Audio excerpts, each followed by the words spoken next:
I think we're live. I think Yeah. we're live for the inaugural Football House presented by House Enterprise, our weekly show on all things college football. We're on StreamYard, first time ever, live on Twitter, YouTube, and everywhere else. Pretty much just those two for now, but almost everywhere else. My name is Will Tondo. We're joined by Jake Zimmer, Sam Basil, and Cole Hughes. Gracie Marks is our fifth chair on this as well. She's traveling it up in Hawaii. Lucky her, missing out on week one fun, but we'll enjoy. She will enjoy the sunshine while we'll be making some bets. But gentlemen, this is it. Football season upon us. College football season is upon us. Week 0 in the rearview mirror. We're on to week 1. How are we doing today? Yeah, we're great. I mean, football's back, baby. It's that time of year, end of August, early September, autumn's coming. So I'm fired up. Yeah, man, Hot Girl Fall is in full swing. Football is in full swing. And I am, you know what? It really hit me once those graphics came up on screen that this is probably like one of the most legit broadcasts House Enterprise has done. I mean, we've got those like George Lucas screen wipes. Everyone can see the tiny ass room I always record everything from in Queens. So it's going to be a good year. Yeah, this is great stuff. I had a notoriously bad year with college football last year, so it's just something I can't seem to figure out. But that all changes in 2022. We are going to build our bankrolls, and we are going to make some coin. I'm manifesting it for everybody here, and Gracie, of course, as well. I'm excited. We're here to make some coin. Fade us, tail us, whatever you want to do. This podcast, this live stream, we're making some money. That's the mission. That is the goal. So before we get into the picks, Zim, let's drop a format. What is this show going to be? It's not just a bunch of people talking out of their ass. We have some expertise. Between the four of us, we've all written some college football blogs here and there, mainly Cole and Sam. But what is this show all about? Yeah, we're going to start off very simply, the locks, right? If you're a House follower, right, you've seen this on other outlets, College Hoops Digest for one, and some NFL content sprinkled in there as well, some NBA, some, obviously some hockey picks as well have been things that we've discussed for sure. So very simply put, we're going to do FBS and FCS locks, right? A big conversation for us was, well, we're going to do locks of the week. You know us for a lot of mid-major stuff in college basketball for sure. So we're going to straddle both sides of the line here. You'll get your Power Fives, your top 25 locks of the week, of course. And then you will also get your 1AA and 1A locks as well. We'll each make a couple of picks, and then we've got our game of the week this week, which we'll get to. No spoilers here. We're going to try this every week. We'll listen to your feedback. If you think, you've got some suggestions for game of the week, we're open to them. So drop us a line on YouTube, reply on Twitter. If there's a game that you want to see us pick and have it be considered for game of the week, hit us up. And that's basically what we're thinking here. Simple enough, easy enough. All right, Basil, good sir, with the FU hat. Let's kick it off to you. Yeah, wearing this, because I got to represent, got to love. I went to an FCS school.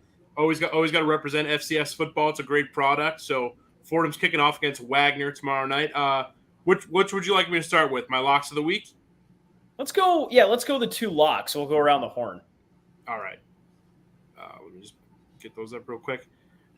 All right, so my locks of the week, my FBS is Houston -4 over UTSA. UTSA had a really good season last year, cracking the top 25 for the first time in a long time.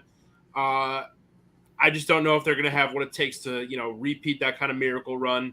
And 4 points is pretty good for a Houston team that I think could really compete in the American this year. So that's my FBS lock of the week. And for FCS, since I'm wearing the hat, they're kicking off tomorrow night.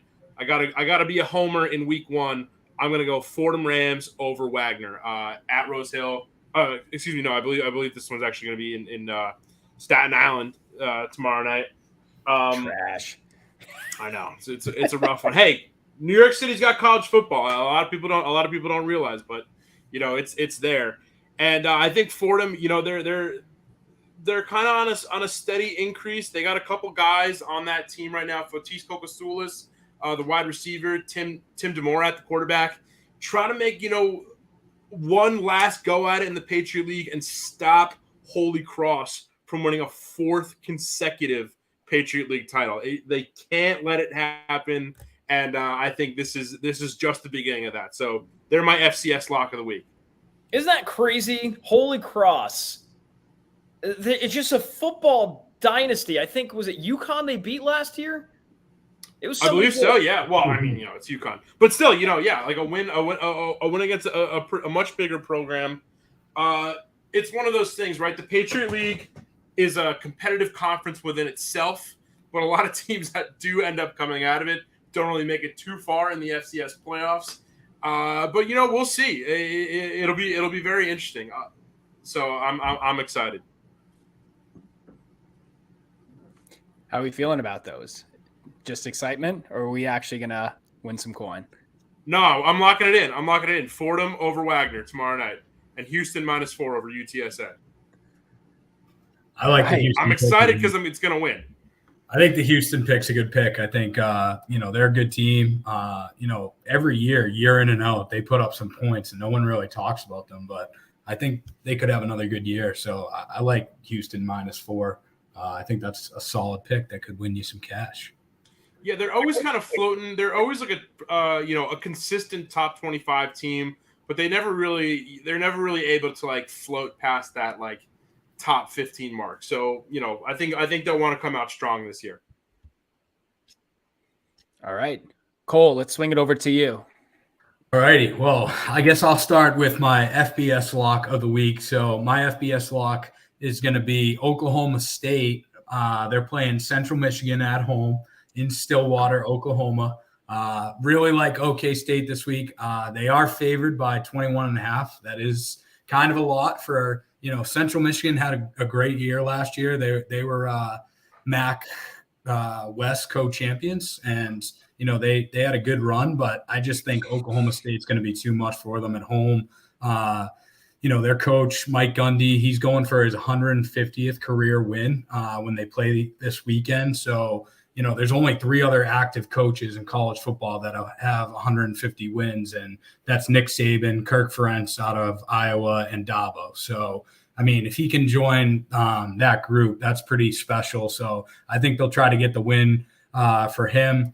Oklahoma State, they've won 26 in a row, home openers. I don't see them losing to Central Michigan this year and breaking that streak. So, they had a great run last year, won the Fiesta Bowl, lost in the Big 12 championship game against Baylor, but it's a close game. But I expect them to kind of rout Central Michigan this week. So I'm locking them in at 21.5.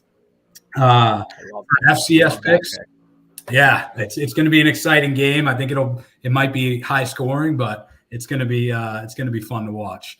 For the FCS, I have Stanford at home against Colgate University out of New York. There is no spread as of right now. They haven't come up with a line, just too early in the week. But regardless, I think Stanford's going to smack them around.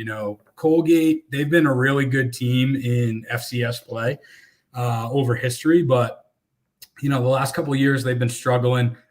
They had a down year last year. They opened against Boston College last season and lost 51-0 at BC. So I think Stanford, being a Pac-12 team, they're probably a little higher caliber than Boston College. They've also been struggling the last couple of seasons, but I expect David Shaw to turn that team around. He's been, he's proven in the past he's a great coach. You have these teams, UCLA, USC, that are leaving the Pac-12. So it's kind of who's going to be the big dog in the Pac-12 once they leave. And I think Stanford is up for that title. So I'm going to take Stanford over Colgate for my FCS lock. Pac-12, kind of wild year of, I don't know, just so much change, conference realignments and stuff. I kind of love that. It's like, can Stanford be anything goes, I guess is what I'm trying to say. Like, can Stanford be the team that goes and takes the number 1 for the next few years? I don't know. With all the change, maybe now's never been a better time to recruit. And, it's been a historic powerhouse. So I'm kind of with that. Yeah, the last couple of years, Oregon and Washington, they've been kind of the top tier teams in the Pac-12. But, I think Stanford, they've proven in years past that they can be there. They can play in the Pac-12 championship game. They can, make it to a Rose Bowl type of game and, look for them to kind of bounce back this season, I think. All solid stuff. All solid stuff. Zimmer, take us away to number 3. Okay. Lock of the week. I thought long and hard about this one. Clemson is going to Georgia Tech. It is going to be at Mercedes-Benz Stadium in Atlanta. It's technically, I guess, a Georgia Tech home game. And the line is -22 for the Clemson Tigers, and I am taking it. That's my lock of the week. This was weird because you guys remember Clemson lost game 1 last year against Georgia. They took a little bit, right? I think they won like 49-3 the next week. But week 3 was Georgia Tech at Clemson, and the Tigers only won 14-8. So I was like, crap, I'm not sure about this. But my answer goes to the quarterback. That's DJ Uiagalelei, and he had a really crappy year last year.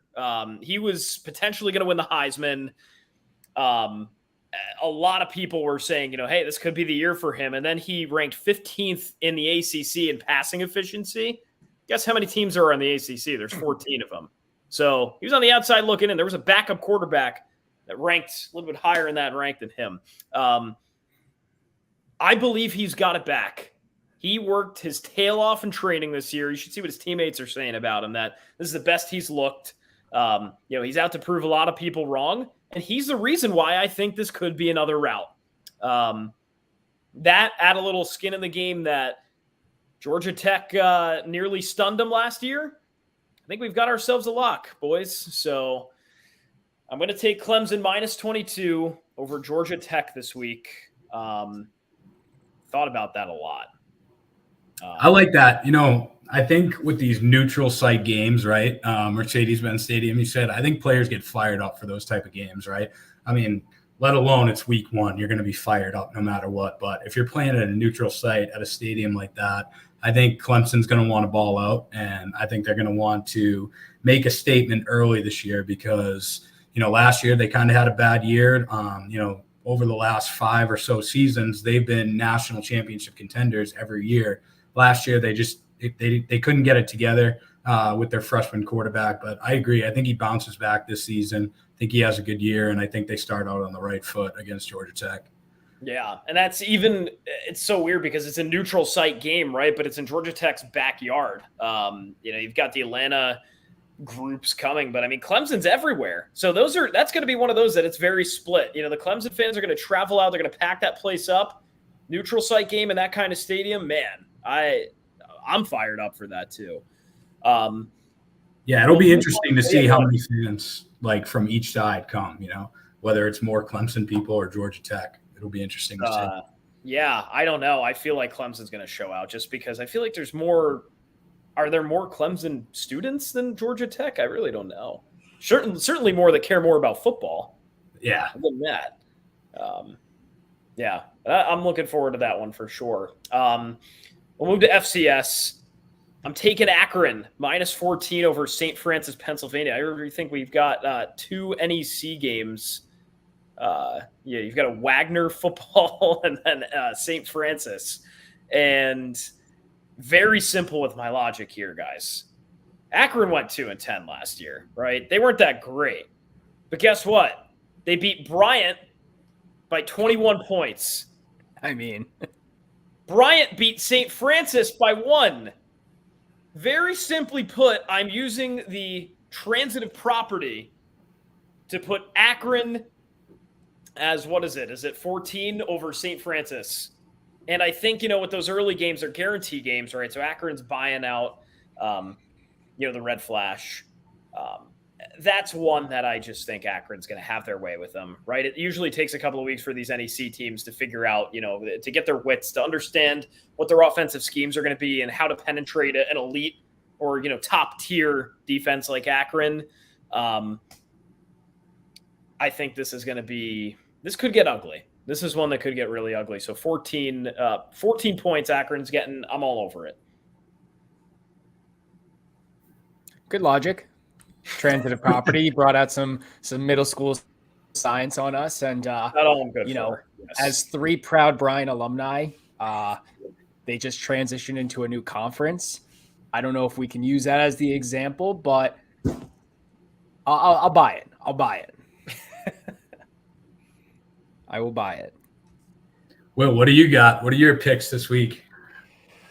All right. Well, I had to start off with an absolute heater, an absolute upset as a lock. Rutgers going up to Boston College. They are 7-point underdogs. There is a little bit of some quarterback uncertainty for Rutgers, but I cannot see Greg Schiano losing to Boston College, especially with the gauntlet of a schedule that they have in the Big Ten. I have them as my lock, straight up winner, and I have them as +7 as the pick. Boston College is so overrated in football. This is not the years of the Matt Ryans and the Luke Kuechly's. Let's be honest. They are not that good. I am very surprised that they are plus money, +7 underdogs right now. I think they win by 2 touchdowns. So that is my FBS lock. That's bold. I will say that's bold. Growing up in Boston, I've always followed Boston College. Unfortunately, they're not a huge football powerhouse like they probably should be, being in the city of Boston. But I don't know. This game, I don't know if I'd touch it. Anything could happen. I think BC should win, but they just find ways to lose like no other team in the country. Last year they had so many games that they should have won, had it in the bag, and they just found a way to blow it. So, it is bold, but I could see it happening. The way my brain's working on this one is it's more embarrassing if Rutgers loses this what's more on the line? Rutgers losing this game or BC winning it? I have it as Rutgers losing it. You cannot go in as Greg Schiano losing to Boston College when you have to play teams like Penn State, Purdue. That's where I'm a little fishy. So I like that as my first one. Over on the other side for my lock, it's an ode to my former home and my current home in Long Island and Rhode Island. I have URI and Stony Brook, and I have the over at 47.5. Now, the last 5 games for each of them, so 10 games total last season, the over hit 9 times out of 10. The only outlier was a 28-3 Rhode Island win against UNH. Everything else, the over surpassed. So I'm going to take that as my over. I did not know who to pick on that. I'm not fluent in URI or Stony Brook football, so I'll take the over. Heading over to the straight up picks. The first one is Penn State -3 against Purdue. I'm a big Nittany Lion guy. I love the atmosphere that Penn State brings. They're 15-3-1 all time since 1993 in this series. Penn State is bringing back one of their lead rushers in Kayvon Lee. And with that, Purdue's defense let up at over 150 rushing yards per game. So I like that. It's only a 3-point spread, which, again, those are 2 very competitive teams for the Big Ten. I like Penn State -3.5. My apologies. The second one, NC State -11.5. They were one of the top teams last year in their division, and they're returning everybody. And I am definitely a sucker for recent biasy stats. Now, NC State, the last time, they're 2-2 against ECU, against East Carolina, all time. But the last 2 meetings under the same head coach, North Carolina State won both of those games by a margin of 92-9. I cannot see Wolfpack have a big target on their back this year. A loss and not even covering against East Carolina would be pretty detrimental start to the season. So I like the -11.5. I also agree with Cole for Oklahoma State -21.5. Really loving that pick. And then, like I said, the Rutgers +7 was my additional. Okay. Very interesting. So that's a good transition. Now, I also had NC State over East Carolina. Simply put, last year, you look at what they did. I think who they play first, it was South Florida. And I get it. Different years, different personnel, all that stuff. They won 45-0, right? First game of the year, NC State's ranked 13. Everybody's back. That's to me, that's not even a second thought. So lock it in, minus 11 for NC State. I'm going to save my other pick to open up a larger conversation once everyone's done. Hint, Mike Gilligan in the comments. You're correct. It's a backyard brawl. We're going to talk about it. We're going to get there. Don't worry. I'm going to go with LSU minus 3 over Florida State for my other pick as well. It is day one of the Brian Kelly era, and he's going to ditch his fake Southern accent, and he's going to rock Florida State. I don't know. It's one of those years that I truly do believe in Brian Kelly. And yeah, that's I don't know. You saw what he did at Notre Dame, and obviously Notre Dame was good when he came. He replaced Charlie Weiss, who was a good coach, right? It was in the thick of the Manti Te'o era. That team was just so good. I think he'll be okay. I think he may have some tough losses as the years go on. I think he's going to start the year off on the right foot. I think the personnel is there. I think LSU's got pretty dangerous offense this year, it appears. So give me minus 3 over Florida State. I think Florida State's going to be pretty good as well, but I don't think they're winning against the Tigers on day one this week as well. Then we'll save the backyard brawl for later. Yeah, I'd agree with that. I think LSU, having Brian Kelly, bringing him in, getting rid of Coach O was a big statement a year coming off after winning the championship. And to bring in someone like Brian Kelly, that's big. And, like you said, Jake, he had a lot of success at Notre Dame. I mean, he didn't win the big time games against, big time opponents. Yes. But, look at his track record, even before he was at Notre Dame when he coached at Cincinnati. The guy's a proven winner. And now he's in the SEC, which is the best conference in college football. They can recruit. They have the best facilities. Football is a religion in Louisiana, right? So I think that's going to fare out well for him. And I mean, he went 92-39 at Notre Dame, right? So this is a guy that I don't want to bet against right now. I understand it's really trendy and hip to say, like, wow, this guy's a fraud, right? And the fake accent didn't help. Yeah. I will be the first to agree with that. That was ridiculous. That or the dancing video in a circle. The accent, he was like grinding up on his player like that, the recruit. That was weird. That's weird. It's objectively weird, and the fake accent is probably even weirder. But hopefully it's just a phase. Hopefully he was just very excited about going to Louisiana and come out and punch the Seminoles in the mouth for week 1. I think we're going snake draft, so I think is it Cole? Yeah, I think it's Cole's turn. I fucked up. I blacked out and was so excited to say my pick. So, so we're going snake draft. We're going snake draft. Right, I'm up. So yeah, I have three picks this week. So I'm going to piggyback off of one of Will's picks. Penn State minus 3 points against Purdue. Like Will said, they've been pretty dominant in that series since the 90s. And I read something today actually that they've won 9 in a row against Purdue coming into this year. So they're looking for 10 straight wins. I think they'll get that. Another team that really didn't have a great year last year. They were kind of middle of the pack. I think going into the year, everyone was expecting them to be, a contender for the college football playoff, and they just didn't live up for it. So I think they bounce back this year. I think they have a good year. They brought in a new defensive coordinator, Manny Diaz, who was the head coach at Miami the last couple of years. He has a lot of background and history as a DC, so I think that will bode well for them, and I think they come out and beat Purdue in week 1. So take them minus 3. My second pick is going to be South Carolina against Georgia State.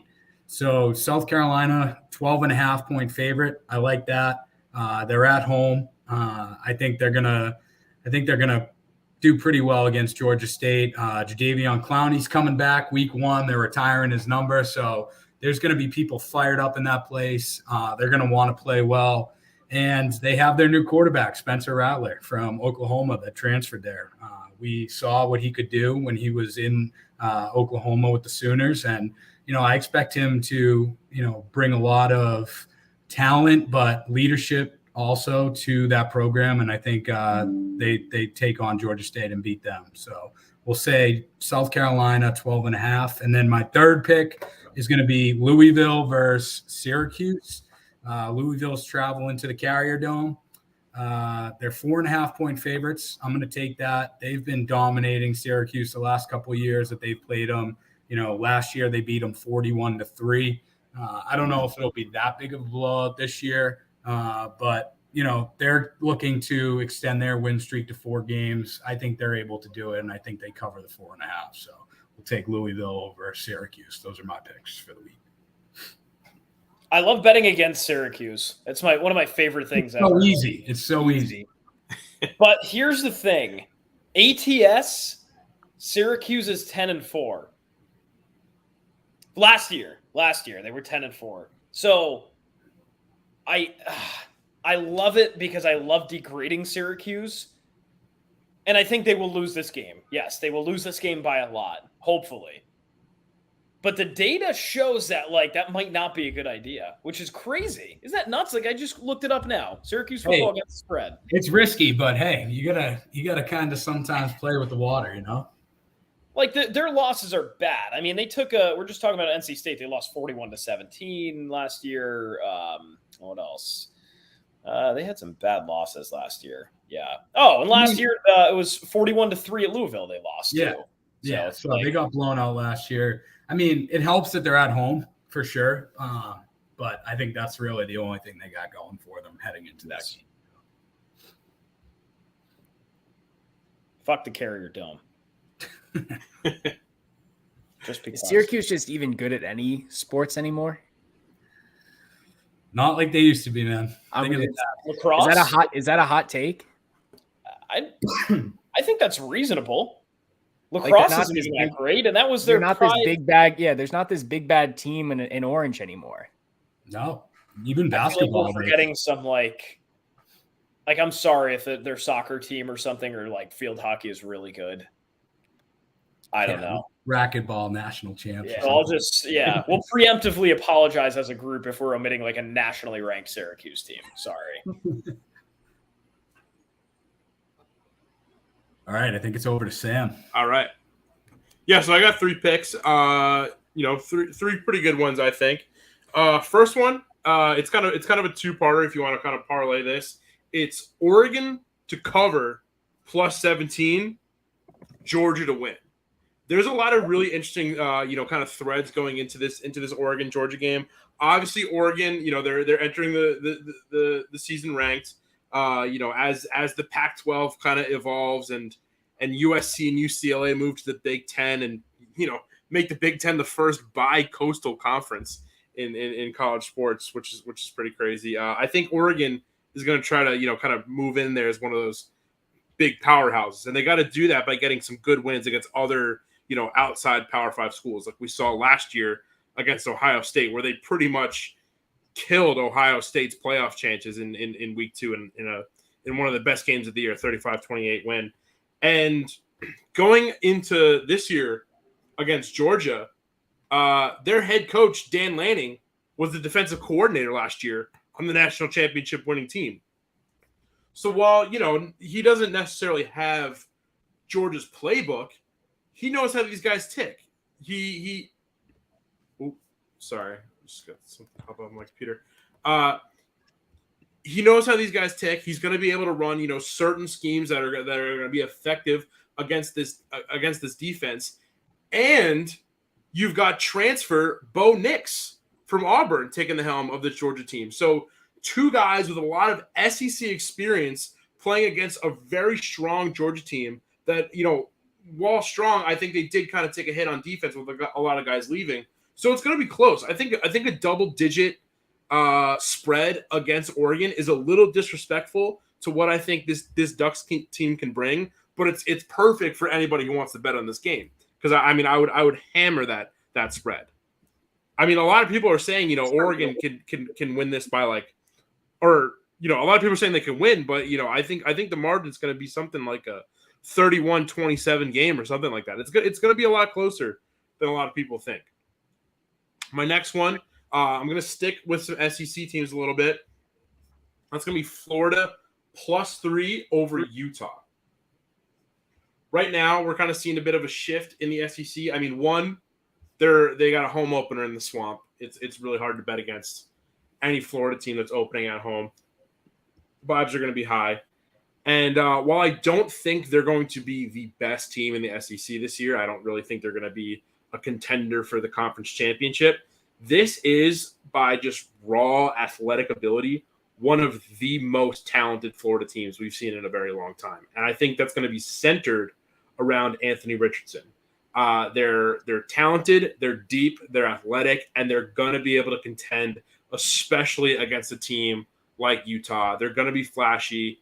And their defense is really good. I mean, they only allowed – their defense is good, but their offensive line is incredible. They only allowed 14 sacks in 2021, the fifth fewest in FBS. So not only is Anthony Richards, he's able to get out of the pocket, he's able to run, he's able to, get the ball downfield. He's going to have a lot of protection and a lot of time to work and get their offensive game plan through. So taking them +3 is pretty much a no-brainer, in my opinion.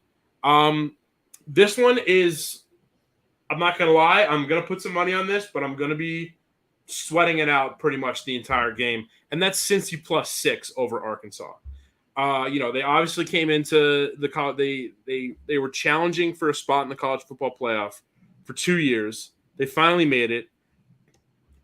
I wouldn't say they got embarrassed against Alabama because we kind of knew that they were going to come into the college football playoff and kind of get bounced by a much more talented team, even though they deserve to be there. And I think they don't want to lose. They don't want to get blown out by two talented SEC programs, bookending, their offseason. As well, while I think, Desmond Ridder being in the NFL now kind of, has them take a hit offensively. This Arkansas team, while good, is kind of a one-trick pony offense. Their run game is incredibly strong, and they're going to rely on that way too much. So if you can kind of keep them down and, maybe tire them out a little bit early on in the game, I think you'll be able to compete and get a nice 6.5 point cover. I would take that up to if it shifts anywhere closer to 5.5, stop. I would take it in the 6 to 6.5 range. And those are my 3 picks. Yeah, I really like the Oregon pick. Like you said, I'm glad you brought up Dan Lanning being the head coach out there. I think that's a huge X factor. Obviously, I think Georgia beats them just because Georgia's coming off the national championship. They're a great team.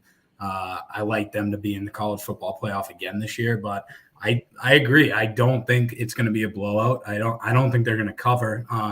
I think Oregon, they're known over the last 10, 20 years for their explosive offenses. So it's going to be interesting to see, how Kirby Smart and his defense handles that. And, I think it's going to be a really good game, that Saturday game. That's a hell of a way to start off the season. Two programs like that. And I do love when it shakes out like that. Like we were talking about before the stream, how Alabama's playing Utah State. Obviously Alabama's going to win. I mean, knock on wood, 99.9% chance. But having a competition like that where Georgia should win that game, it's still going to be competitive. Yeah, I mean, we're spoiled this week 1. You have, games like Georgia and Oregon, and then you have games like Notre Dame and Ohio State. That's awesome. That is week 1. You're getting thrown right into the fire, and I love everything about that. Yeah, if I'm Dan Lanning, honestly, and this is half joke because I don't really think a college coach should take the spread into consideration, but I would look at that 10-point underdog favorite or 10-point underdog spread, and I would honestly tape that on everyone's locker. You know what I mean? Because I think putting Oregon, another Power 5 school, as a double-digit underdog against Georgia, even though they're the national champions, is definitely underwriting them to start off this season. So Criminal. I think, yeah, taking that is going to be a huge achievement for this Oregon team. Crazy stuff. All right. Now we get to talk about some real interesting stuff. This is a rekindling of a really crazy rivalry, the Backyard Brawl. And I have never heard of the Backyard Brawl, I can't even say it right, before today.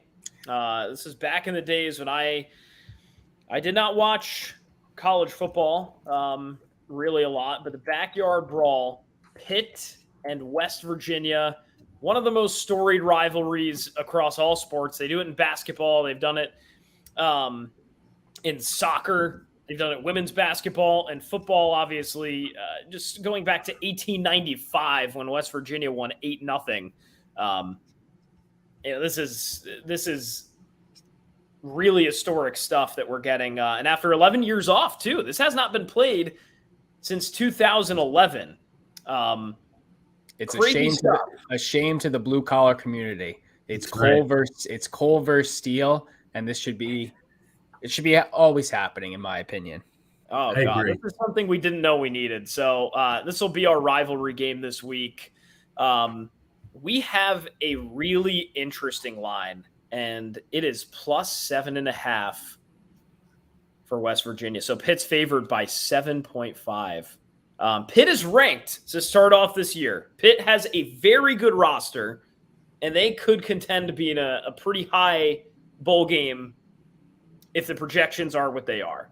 And people forget, very slept-on fact, Pitt and West Virginia were both in the Big East together.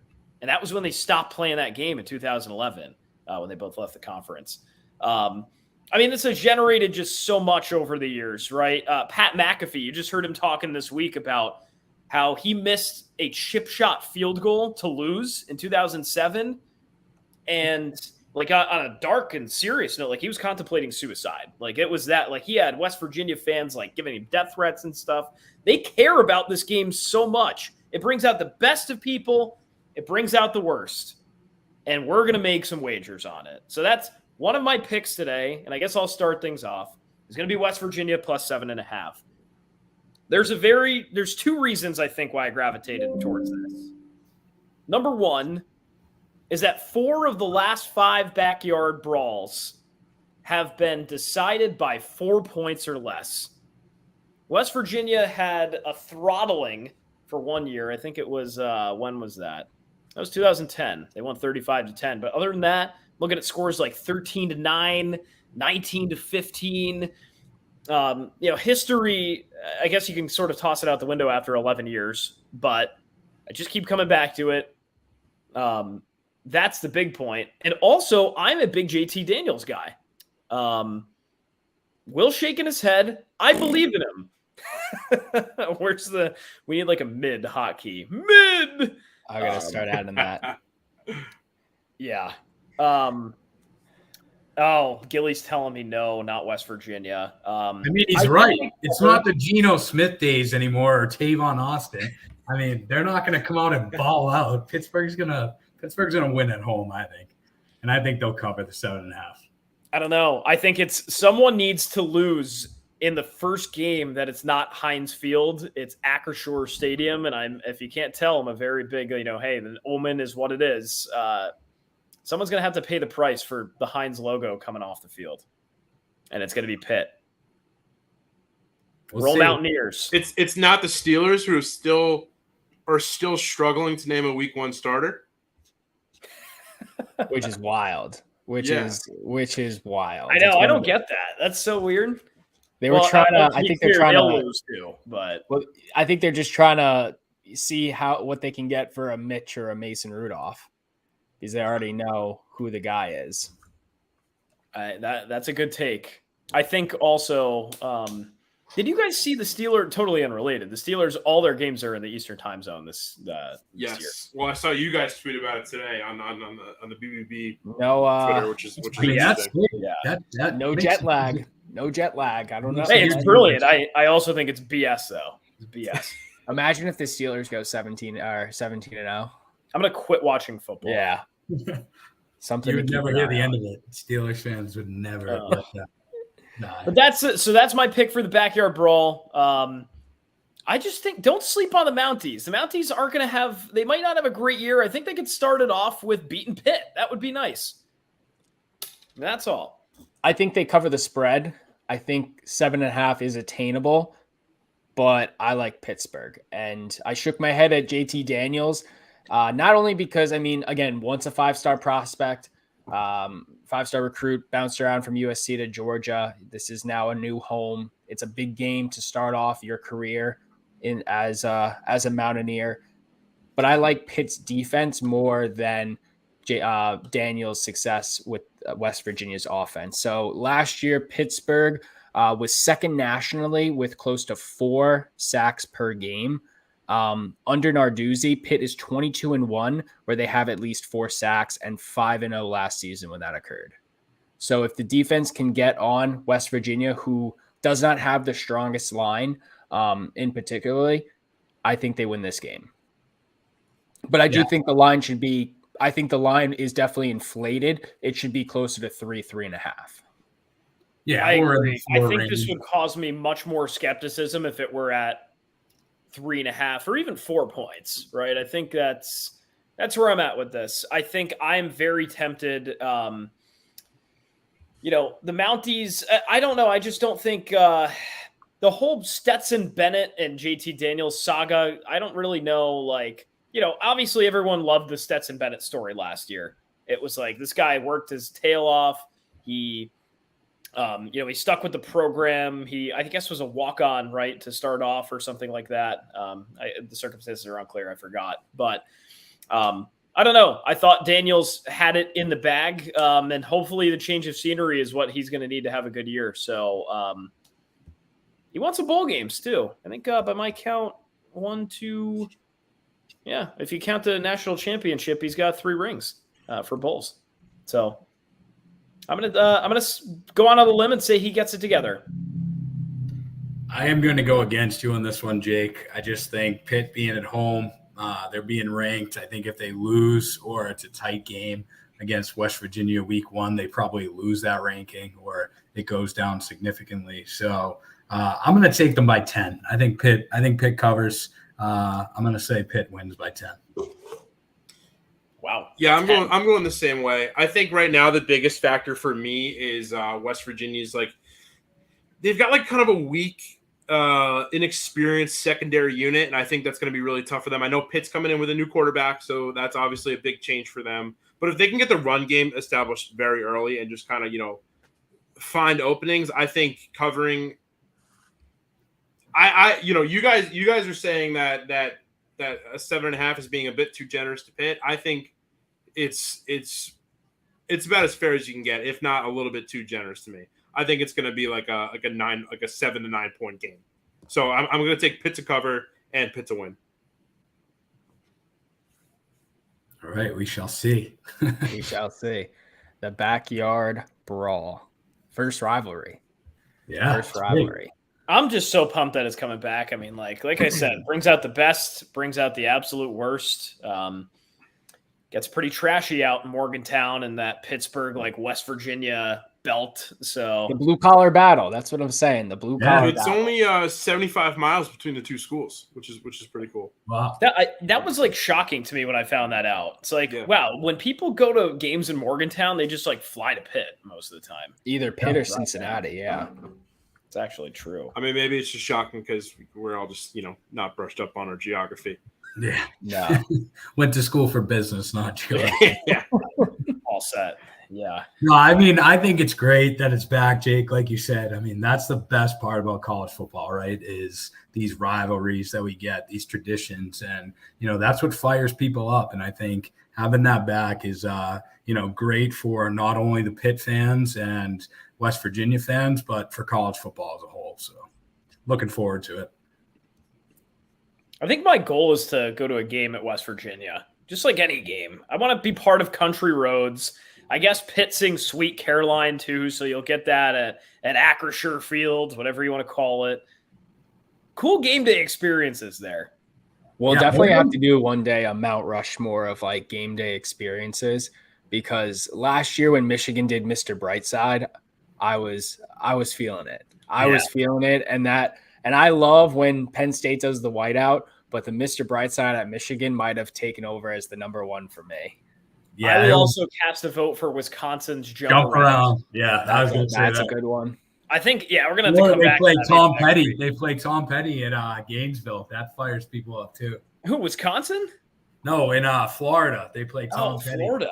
Nice. Yeah.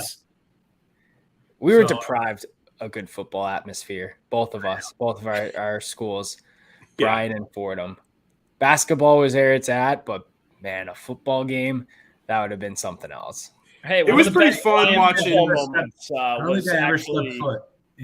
the best Bryant football moments of recent years was at Fordham, and it was a walk-off field goal by then walk-on Luke Sampieri. Oh, yeah, I remember that.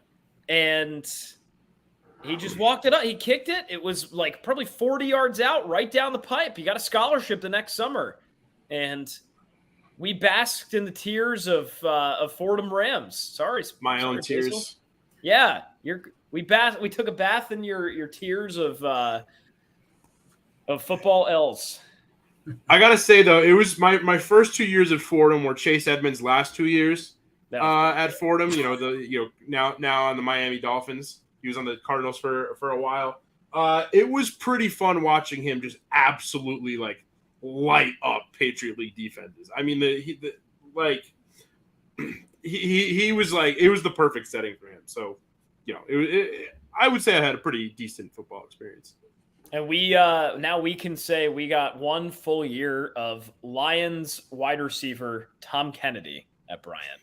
Yeah, they just cut him, unfortunately. Oh, he's getting re-signed to their practice squad. Yeah, he's getting re-signed to the practice squad. Well, he tore it up in the preseason. I was actually surprised that they let him go because I don't know if you guys have been watching Hard Knocks, but they haven't really been covering him. But they show like highlights of their preseason games, and he's been tearing it up. I'm like, why would you cut him? Well, he's the poster boy of all the ads now too, which really sucks. But hey, he's on the practice squad. It's okay. I mean, they should keep him on the practice squad because if they don't, some other team, Bill Belichick's probably keeping an eye on that. I love the cross players. Lacrosse. Exactly. Think it'd be a great fit. So I think it's now up to College Game Day, which, I mean, that's actually, if there's an atmosphere now, before we go to the College Game Day, if there's an atmosphere I want to experience, it's any College Game Day. Like camping out at 4 a.m. just to be on TV with a crazy sign. But we'll save that. But it's College Game Day. What a matchup. Ohio State and Notre Dame. I mean, Cole, let's kick it off to you first, because these are two teams that could arguably both make the college football playoffs, one of the other. There's a lot to prove on, both nationally ranked teams. What are you looking at? What do you like? What are you going with? Yeah, so like I said earlier, I mean, it's great that week 1 we get to have these games, but it also sucks, right? Because you have 2 top 5 teams and one of them has to lose. And, then they have to crawl and fight their way back to try and get into the college football playoff. So, it's unfortunate, but it's awesome that we get to start out with that. Obviously, Ohio State is unbelievable. They're a great team. I think a lot of people are picking them to potentially win it all this year, which very well could happen. But I'm a Notre Dame guy through and through. As much pain as they make me endure, I have to go with Notre Dame in this game. They have the new coach, Marcus Freeman. It's going to be his first regular season game. Interested to see, how that era kind of goes. Obviously, we spoke at good length about Brian Kelly and his time at Notre Dame. He did a good job, but it wasn't great, right? He never got to the Fighting Irish to the top of the mountain. So, hopefully Marcus Freeman can kind of turn that around and come out week 1 and upset Ohio State and beat them. I think it's going to be a very close game. But I think Notre Dame's going to have to stop C.J. Stroud and their new phenomenon wide receiver, JSN. I think if they can shut them down and, eliminate big plays, that I think that they can take it. So I'm going to take Notre Dame, even though this might not be the popular choice. I'm going to take them to win 28-24. Hey, he's an Ohio State alumni too. So it's a big win. And that also, I think it's disrespectful as hell that it's a 17.5-point spread. Well, that's another thing too that, I forgot to mention. So, 17.5 points, right? So we talked about Oregon and Georgia being that big and Oregon feeling slighted. Well, Notre Dame, they're a top 5 team. How do you think they're going to feel? And all they've been hearing for the last couple of years is, Notre Dame's reign is over. They're not a powerhouse. They're not the Notre Dame of the 70s and the 80s or even way back when. They shouldn't be in the same discussion as Alabama, Clemson, all these other powerhouse teams. And I feel like the disrespect is getting to them, and I think they're gonna come out and ball out.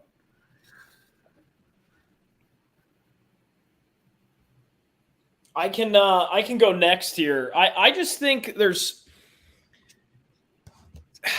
there is something to me. I don't think that you can bet against CJ Stroud right now. And I say this because he is right now, I would argue, I'm looking at this Heisman favorite list. I think if the projections are true, he's miles better than Bryce Young. And if that's the case, that's going to be a really scary offense. And I'm concerned, right? I think you just had 2 or 3 wide receivers that just got drafted for Ohio State. You've got Chris Olave that was carving guys up with his speed and his quickness and agility. JSN, who knows, right? But if that connection works in those first couple of runs, I am scared for what this game can become. Ohio State, we talk about game day experiences. What a tough place to win in Columbus. Oh, my God.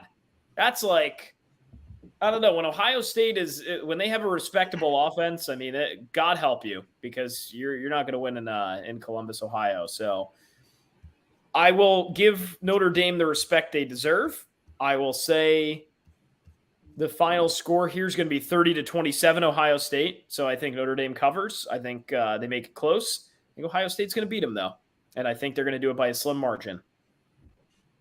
And it's strictly because of CJ Stroud. And I think he's going to have an excellent year. Right after we're done here, I'm going to go place a future on him to win the Heisman, because I think that I'm really bullish on him this year. I agree. I do think he's going to win the Heisman as well, but I think Notre Dame upsets him. Yeah, I agree with you, Cole. I had them to win tomorrow as well, or on Saturday as well. For me, I got it 31-24 Notre Dame. I did get into Ohio State. Notre Dame did decline me, so I feel like I should be rooting for the Buckeyes in this scenario, but I don't know. There's just a lot going into this Notre Dame season that I really like about them. They're playing with a bit of a chip on their shoulder, with their coach leaving, and with this new quarterback, I think it's going to be a very interesting test to see how he does this season, because he's a bit inexperienced, he's a bit green, but he's got a really good receiving staff around him. Obviously got Lorenzo Styles, tight end Michael Mayer, and Chris Tyree. Lorenzo Styles caught for 100 yards in the Fiesta Bowl last year. I think that's incredibly impressive. So as long as they can get open and they can kind of help their younger quarterback, I think they'll have no problem showing up against Ohio State. So Notre Dame 31-24. I have the same score prediction, 31-24, but Ohio State over Notre Dame. It's one of those teams where you bet against the Buckeyes and it bites you in the ass, in my opinion. And I just think skill level wise, no discredit to Notre Dame. I just think Ohio State is a step up. Offensively, defensively, coaching wise, I think they're in a better position to win this game. And on that note, we have a special guest, our lone commenter, Michael Gilligan. What's up, guys? Hey. Small State Big Takes House Enterprise creator, joining in on the party as we talk about the college game day, Ohio State versus Notre Dame. What is your take and what is your pick? Actually, it's funny. My biggest bet of the week is in relation to this game. So I like the over, but I love a teaser of the over at 52.5 in Ohio State, 11.5. That's my favorite play this week. 5 units on it. I couldn't slow myself down. I told myself I was going to take it easy this week, but no, I said screw it.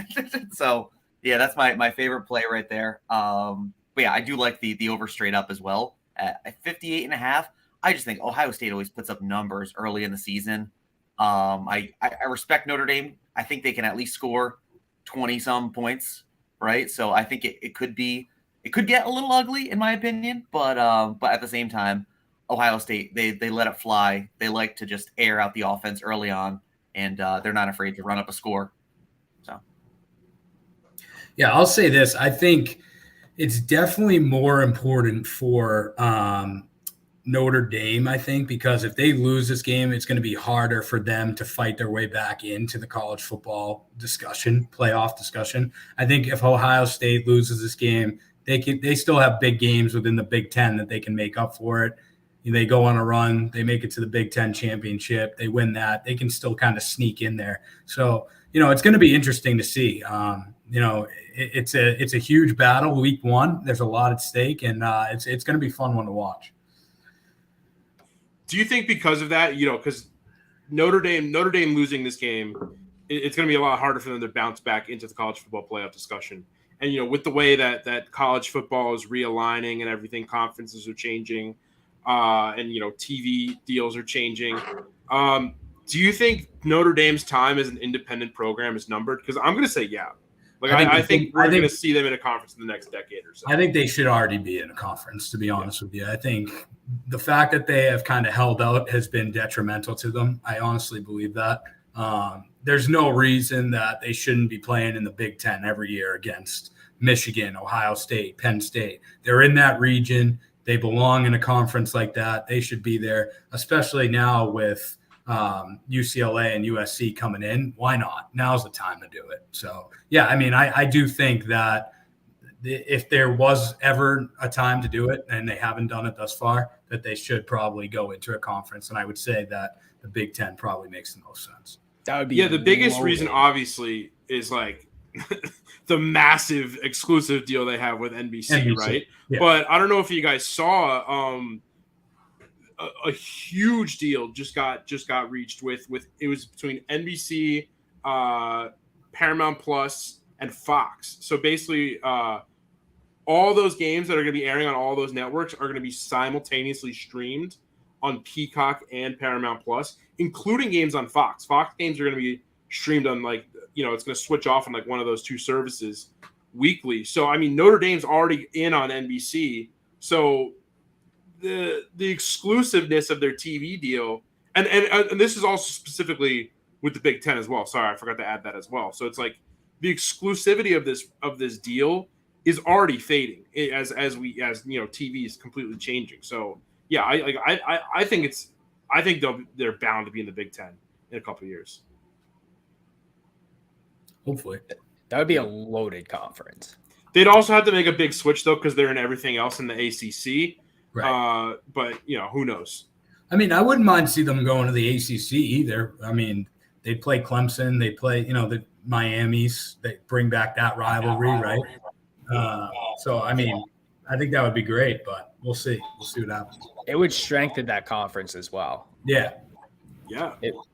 Are we ever going to get to a point where there's only 4 conferences, maybe even 2? It's just the country's just gonna swallow in, and it's half and half.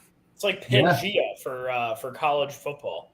I could see it being Pac-12, ACC, SEC, and Big Ten. The Big 12 just, kind of disappearing, and Mountain West, and it'll be interesting to see what happens. It will be interesting indeed. Gilly, we already said our picks. Do you have one pick across the board that you love? I think I did put it in the chat. I'm in love with Alabama first quarter -10. I think I love a first quarter bet and a first half bet on Bama. I think first half is 27.5. That's a little thick for me. probably would be more comfortable with the first quarter. I just think they're going to come out hot and they always stomp realistically in the first half, regardless of who they're playing. But they're another one. They run up the score early, and then I just don't want to sweat out the over or some crazy 40-something point line in the fourth quarter just because they put their backups in, and it's like, oh geez, this is a totally different offense. But yeah, that's my other big play that I do like, which I don't know, a little basic going with Bama.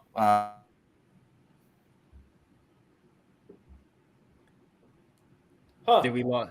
I think we lost lost him. him. Week 1 here, but I don't care. Am I back? You're back. Back. Okay. No, I was just saying I'm trying to play it cool. Lost a few bets last week in week 0. Went a little too thick. Actually, got my Huskers hat on. Took them, which that was a mistake. But yeah. Oh yeah. After a performance like that, I am never. Well, I bet the over on that, but I'm staying away from any Nebraska spread money line for the rest of the season. They blew it. It's too bad too, because I wanted Scott Frost to do well there. Obviously, he's an alum. He won a national championship with them, and he's a great coach, right? He was at UCF before, and I wanted him to do well, but I think his time there is dwindling, and it's going to come to an end probably. If it's not during the year, probably after the season. Yeah. Yeah. The offensive coordinator was a big move, but I didn't even consider this at the time. That's a hedge for the AD, right? As a Scott Frost replacement, potentially, right? Even if it's just an impromptu interim type gig and then see what happens. But yeah. We're going to keep our eyes on Nebraska and Scott Frost, but as we close out week 1, we'll be posting the picks on our Twitter, on the blog. You can rewatch the broadcast, and we'll be back next Wednesday at 9 p.m. The full House Enterprise crew for the Football House departs.